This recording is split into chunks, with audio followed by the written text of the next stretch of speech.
2025 തദ്ദേശ സ്വയംഭരണ തെരഞ്ഞെടുപ്പ് കഴിഞ്ഞിരിക്കുകയാണല്ലോ. 21/12/2025 സത്യപ്രതിജ്ഞ ചെയ്തു കഴിയുമ്പോൾ ആദ്യ പഞ്ചായത്ത് യോഗം കൂടേണ്ടതുണ്ട്. പുതിയ ഭരണസമിതി യോഗങ്ങൾ കെ സ്മാർട്ട് മുഖാന്തരമാണ് ചേരുന്നത്. അപ്പോൾ നമുക്ക് ആദ്യ പഞ്ചായത്ത് യോഗം കെ സ്മാർട്ട് വഴി എങ്ങനെയാണ് സെറ്റ് ചെയ്യുന്നതെന്ന് നോക്കാം. ശ്രദ്ധിക്കേണ്ട ഒരു കാര്യം, ഇതൊരു ട്രെയിനിങ് പർപ്പസിന് വേണ്ടിയുള്ള വീഡിയോ ആണ്. ഇതിൽ നിന്നും ചെറിയ വ്യത്യാസമേ ഒറിജിനൽ സൈറ്റിൽ ഉണ്ടാവുകയുള്ളൂ. ആദ്യം ഈ സെറ്റിംഗ്സുമായി ബന്ധപ്പെട്ട ചെറിയൊരു വിവരണം പറയാം. സ്റ്റെപ്പ് 1, കേസ്മാർട്ടിൽ ഒരു ഫയൽ ഉണ്ടായിരിക്കേണ്ടതാണ്. ഒരു ഫയലിൽ നിന്നും മാത്രമേ അജണ്ട ക്രിയേറ്റ് ചെയ്യാൻ സാധിക്കൂ.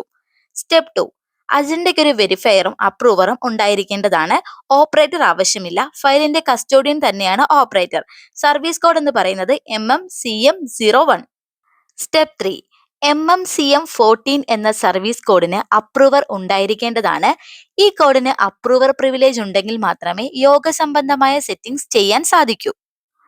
സ്റ്റെപ്പ് 4, അജണ്ട ഓപ്പറേറ്റർ ലോഗിനിലെ ഫയലിൽ നിന്നും ക്രിയേറ്റ് ചെയ്ത് വെരിഫയർ വെരിഫൈ ചെയ്ത് അപ്രൂവർ അപ്രൂവ് ചെയ്യുമ്പോൾ യോഗത്തിലെ അധ്യക്ഷന്റെ ലോഗിനിൽ അജണ്ട രജിസ്റ്ററിൽ ഈ അജണ്ട ലഭ്യമാകുന്നതാണ്. വീണ്ടും നമ്മൾ എടുത്തു പറയുകയാണ്, ഈ പ്രോസസ്സ് 21/12/2025 യോഗത്തിന് വേണ്ടി മാത്രമുള്ളതാണ്. ഇനി നമുക്ക് വീഡിയോയിലേക്ക് കടക്കാം. ആദ്യം തന്നെ ഒരു ഫയൽ എറേസ് ചെയ്യുക. അതിനായി സർവീസ് എന്ന ഓപ്ഷനിൽ നിന്നും ഫയൽ എന്ന കാർഡിലെ പ്ലസ് ബട്ടണിൽ ക്ലിക്ക് ചെയ്ത് എറേസ് ഫയൽ എന്ന ഓപ്ഷൻ ഉപയോഗിച്ച് ആദ്യ യോഗത്തിന് ആവശ്യമായ ഒരു ഫയൽ എറേസ് ചെയ്യുക. അതിനായി DFCS04 എന്ന സർവീസ് കോഡ് ഉപയോഗിക്കാവുന്നതാണ്. തുടർന്ന് വ്യക്തമായ ഒരു ടൈറ്റിൽ നൽകി പ്രൊസീഡ് ബട്ടൺ ക്ലിക്ക് ചെയ്യുക. അതിനുശേഷം ഡിസ്ക്രിപ്ഷനിൽ അതുമായി ബന്ധപ്പെട്ട വിവരണം രേഖപ്പെടുത്തുക.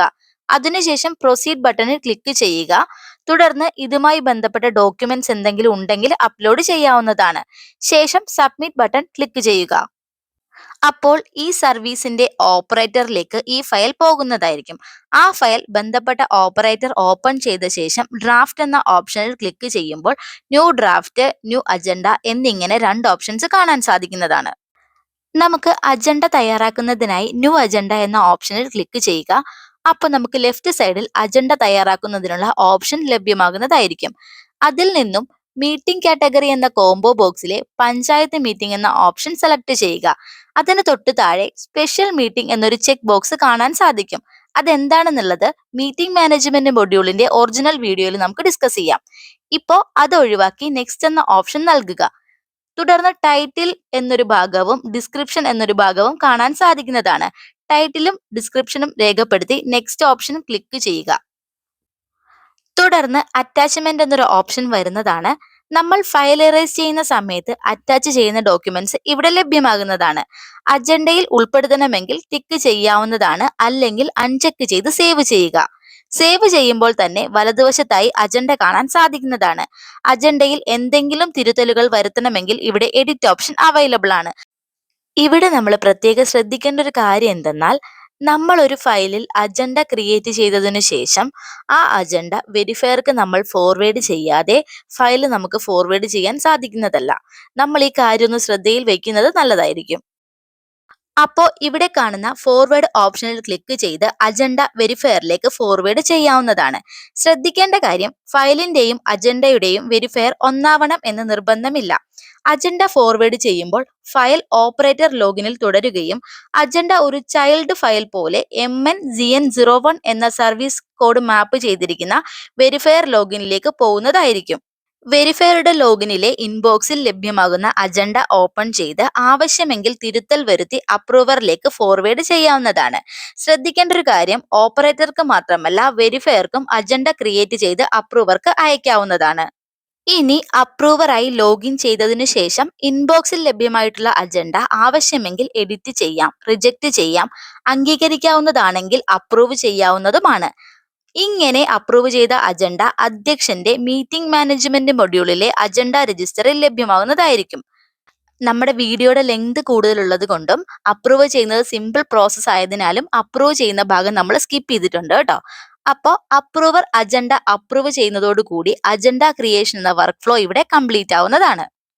അതിനായി നിർദ്ദേശിക്കുന്ന ജനപ്രതിനിധിയുടെ ലോഗിനിൽ നിന്നും വേണം ആദ്യ മീറ്റിംഗ് ഷെഡ്യൂൾ ചെയ്യാനും അജണ്ട സെറ്റ് ചെയ്ത് ഫൈനലൈസ് ചെയ്യാനും. അതിനായി നിർദ്ദേശിച്ച ജനപ്രതിനിധിയുടെ ലോഗിൻ ID ഉപയോഗിച്ച് ലോഗിൻ ചെയ്യുക. അധ്യക്ഷന്റെ ലോഗിനിലെ സർവീസ് ഓപ്ഷനിൽ നിന്നും മീറ്റിംഗ് മാനേജ്മെന്റ് മൊഡ്യൂളിലെ പഞ്ചായത്ത് മീറ്റിംഗ് എന്ന കാർഡിൽ ക്ലിക്ക് ചെയ്യുമ്പോൾ ഷെഡ്യൂൾ ആൻഡ് കണ്ടക്ട് മീറ്റിംഗ് എന്ന ഓപ്ഷൻ സെലക്ട് ചെയ്യുക. തുടർന്ന് വരുന്ന വിൻഡോയിൽ ന്യൂ എന്ന ഓപ്ഷൻ സെലക്ട് ചെയ്യുക. ശേഷം കാണുന്ന വിൻഡോയിൽ മീറ്റിംഗ് ടൈപ്പ് ഓർഡിനറി സെലക്ട് ചെയ്യുക. മീറ്റിംഗ് ഡേറ്റ് 21/12/2025 എന്ന് നൽകുക. മീറ്റിംഗ് ടൈം നൽകുക. സത്യപ്രതിജ്ഞയ്ക്ക് ശേഷമുള്ള ടൈം നൽകാൻ ശ്രദ്ധിക്കുക. അതിനുശേഷം സേവ് ചെയ്യുക. തുടർന്ന് താഴെ കുറച്ച് ഓപ്ഷൻസ് നമുക്ക് ലഭ്യമാകുന്നതാണ്. ഈ ഓപ്ഷൻസ് വിശദമായി നമുക്ക് മറ്റൊരു വീഡിയോയിൽ ഡിസ്കസ് ചെയ്യാം. അപ്പോൾ നമുക്കിപ്പോൾ ആവശ്യമുള്ളത് ഏറ്റവും താഴെ ലഭ്യമായിട്ടുള്ള സബ്ജക്റ്റ് എന്ന ഓപ്ഷനാണ്. അപ്രൂവർ അപ്രൂവ് ചെയ്തിട്ടുള്ള എല്ലാ അജണ്ടകളും ഇവിടെ ലഭ്യമാകുന്നതാണ്. നിലവിൽ ഒരു അജണ്ടയെ നമ്മൾ അപ്രൂവ് ചെയ്തിട്ടുള്ളൂ. ആയത് ഇവിടെ ലഭ്യമായിട്ടുണ്ട്. ഈ ഭാഗത്ത് നിന്ന് അജണ്ട നമുക്ക് റിമൂവ് ചെയ്യാനും ക്രമ നമ്പർ നൽകാനും സാധിക്കുന്നതാണ്. ഡ്രാഫ്റ്റ് മീറ്റിംഗ് നോട്ടീസ് എന്ന ഭാഗത്ത് ക്ലിക്ക് ചെയ്യുമ്പോൾ കരട് യോഗ നോട്ടീസ് കാണാൻ സാധിക്കുന്നതാണ്. ഡ്രാഫ്റ്റ് മീറ്റിംഗ് നോട്ടീസ് പരിശോധിച്ച ശേഷം താഴെ കാണുന്ന ഷെഡ്യൂൾ എന്ന ഭാഗത്ത് ക്ലിക്ക് ചെയ്യുക. അപ്പോൾ പഞ്ചായത്ത് യോഗ നോട്ടീസ് കാണാൻ സാധിക്കുന്നതാണ്. തുടർന്ന് പ്രൊസീഡ് എന്ന ബട്ടൺ ക്ലിക്ക് ചെയ്ത് പഞ്ചായത്ത് യോഗ നോട്ടീസ് പ്രിന്റ് എടുക്കാൻ സാധിക്കുന്നതാണ്. ഇതോടുകൂടി ഈ പ്രോസസ്സ് കംപ്ലീറ്റ് ആവുന്നതാണ്. അപ്പോൾ ഇത്രയുള്ളൂ നമ്മുടെ വീഡിയോ. നിങ്ങൾക്ക് എല്ലാവർക്കും നമ്മുടെ ഈ വീഡിയോ ഉപകാരപ്രദമായി എന്ന് വിശ്വസിക്കുന്നു. Thank you for watching.